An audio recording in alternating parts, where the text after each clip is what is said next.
I'm finding every animal in the UK. I found the legendary nightjar last week, which wasn't exactly easy. That looks like a stick with an eye.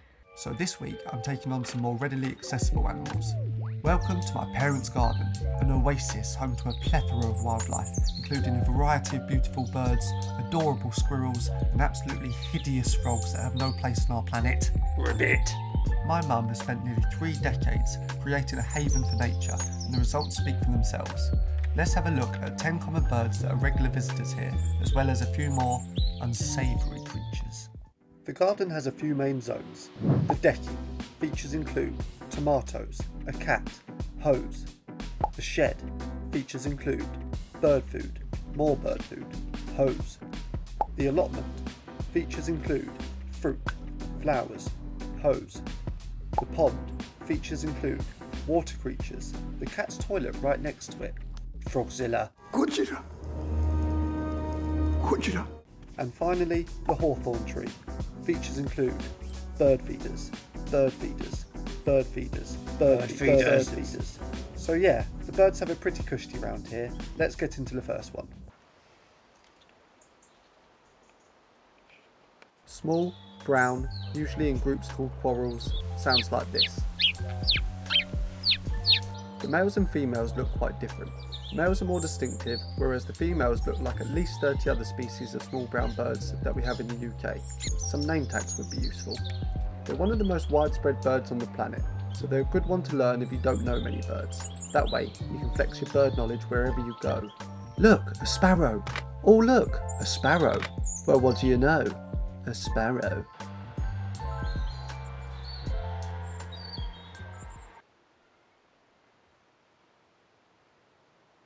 Small, brown with a red chest, usually seen alone, sounds like this. Next up we have maybe the most quintessentially British bird there is, the robin. If you can't already identify a robin, I'm afraid there's no helping you, as you have forgotten your true place in nature. You have become part of the city that imprisons you. Your eyes have closed to the world around you. Or maybe no one ever taught you, but still, get to know your robins. One fascinating trick robins use is the use of a natural insecticide. They catch ants or millipedes that have chemical attacks, and then when they use their weapons, they rub these chemicals on themselves to get rid of parasites. I'm pretty sure lynx does the same thing.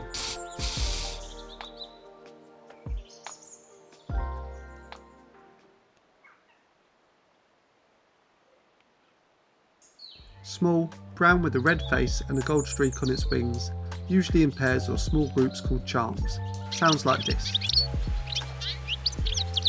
This is definitely one of our most beautiful birds. They're hard to misidentify as they went a bit heavy with the blusher. During the Victorian times, there was a bit of a craze of having goldfinches as pets. In 1860, 132,000 were apparently caught just in Worthing. Poor little chaps.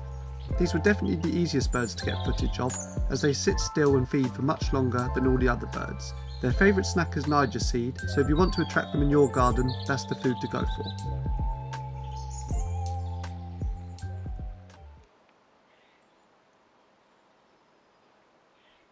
Large, grey with a pinkish chest and white marks on the neck, usually in pairs or groups, sounds like this. If you live in the UK, I'm sure you know that sound very well, as it's basically nature's alarm clock. This overgrown rural pigeon is very clumsy and noisy when it flies. Also, it has the courage of a wet wipe and was annoyingly hard to film, as the slightest movement sends them flying for their mummies. An unfledged wood pigeon is called a swab, and they're fed by both parents on pigeon milk, a substance produced in a sac-like body part used for storing food. So there's a good way to freak out the next barista you come across. I'll have a pigeon latte, please, good sir.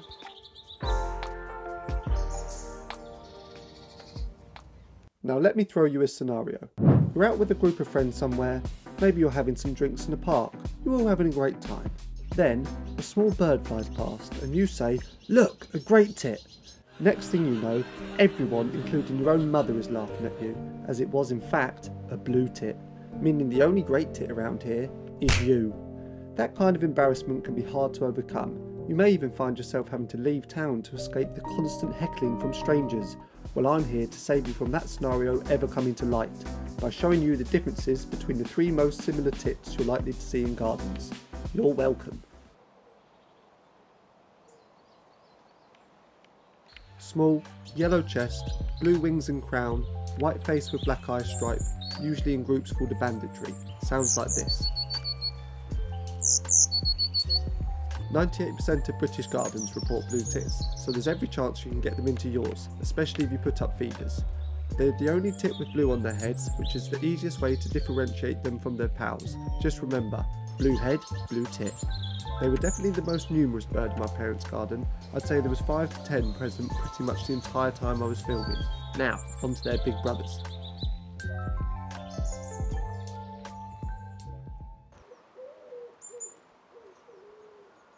Small but bigger than blue tits, black head with white cheeks, yellow chest with a central black stripe and blue-grey wings, usually seen in small groups, sounds like this.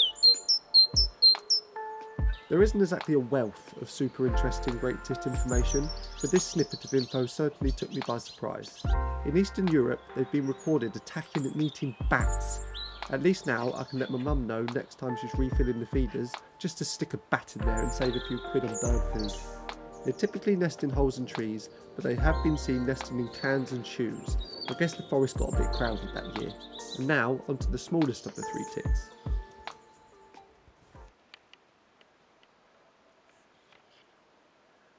Small, grey with a brown beige chest, black head and a white patch on the back of the neck, usually seen in small groups, sounds like this. They don't have any blue feathers, which is the simplest way of telling them apart from the other 2, and they only weigh around 10 grams, which is only slightly more than a 50p coin. They're the only member of the tit family that stores food for later, but apparently they frequently forget where they store it, so they're constantly looking for more food. Much like all the tits, they fly and hop around very quickly and never sit in one place for long, and their favourite food is sunflower seeds. While you absorb that fountain of tit knowledge, let's take a short break from birds to see some of the other residents of the garden.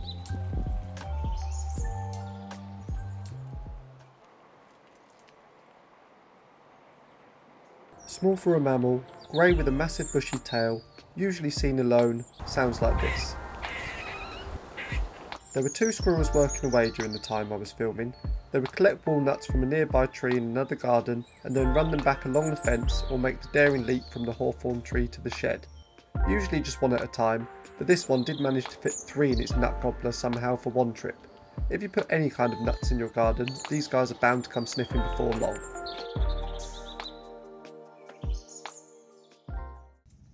I have a slight phobia of frogs. It's probably not a full-blown phobia, but they do scare me. And I just lifted this plank. The dedication to not drop this. That's why I don't like them. Well, that's proof there is a frog in there. Absolutely humongous. Green with a general look of malice, usually seen alone, obviously, sounds like this. This particular froggo was so big, I'm wondering whether it's actually a non-native species, but I find frog identification incredibly difficult, so if you happen to know for sure which species this is, please let me know. But for now I'll go for common frog. What an exciting name. Right, back to birds.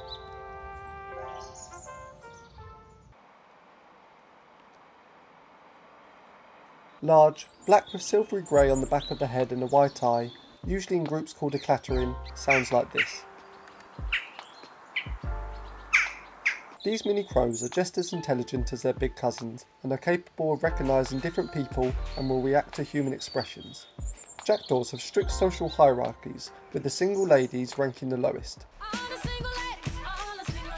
They are the last to have access to food and shelter, and they get pecked by the others and are not allowed to retaliate. But if they snag a mate, they inherit their partner's rank and get to do a bit of pecking of their own. In the past they have been thought to signal that rain is coming, but may also signal an early death. So if you see one, maybe pop a jacket on and double check the road before you cross.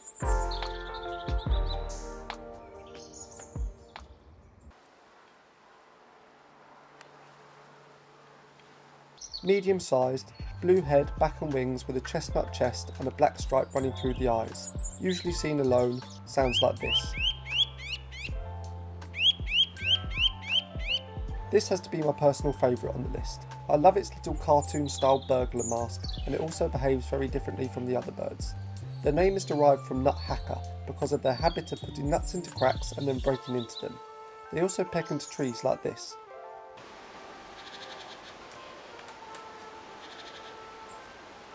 And this is usually to get behind a piece of bark to stash some snacks in there for later. Another fun habit they have is to smear mud around the entrance of their nest cavities to make it just the right size for them and to keep out larger predators. I find smearing around the entrance of my home keeps human predators away too. They don't often perch on branches like most birds, but instead they travel up and down the trunk and major branches while looking for insects. They're the only bird in the UK that can go head first down the tree, and they're exceptionally proud of that.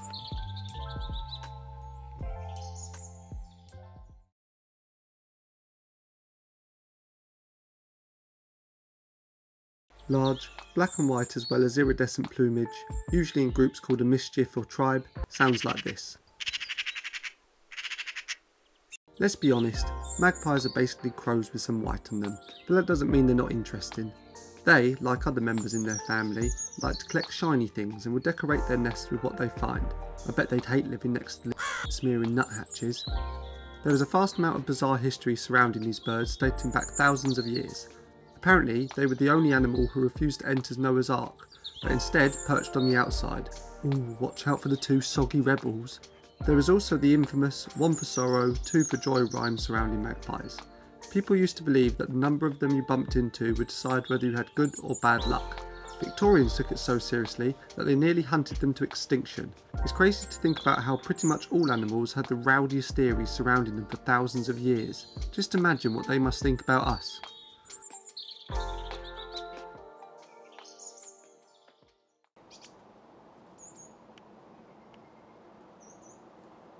I really hope you enjoyed this episode. Thank you so much for watching. Bye.